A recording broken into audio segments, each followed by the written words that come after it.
মালদহ জেলা প্রশাসনের উদ্যোগে বাংলা শস্য বীমা খরিফের একটি ট্যাবলোর উদ্বোধন করা হলো। বৃহস্পতিবার দুপুর আনুমানিক 1:30 নাগাদ মালদহ জেলা প্রশাসনিক ভবন চত্বরে এই ট্যাবলোর উদ্বোধন করা হয়।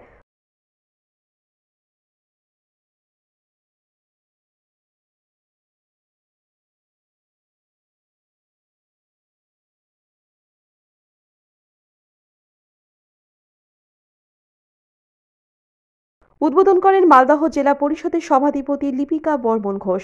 এই বীমার অধীন কৃষকরা কি কি সুযোগ সুবিধা পাবে বিস্তারিতভাবে তুলে ধরা হয়েছে এই ট্যাবলোতে। গ্রামে গঞ্জে ঘুরে ঘুরে কৃষকদের সচেতন করবে এই ট্যাবলো বলেই জানান মালদহ জেলা পরিষদের সভাধিপতি লিপিকা বর্মন ঘোষ। পাট চাষিদের যে কোনো কারণবশত যে ক্ষতি হতো সেটা ক্ষতিপূরণ দেওয়া হতো, সেই ক্ষতিপূরণ বন্ধ ছিল 3 বছর থেকে, পুনরায় চালু হলো।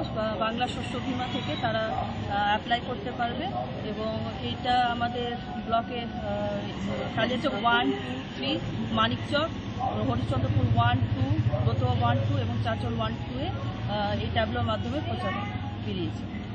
মালদহ থেকে দেবু সিনহা রিপোর্ট, আনন্দ বার্তা।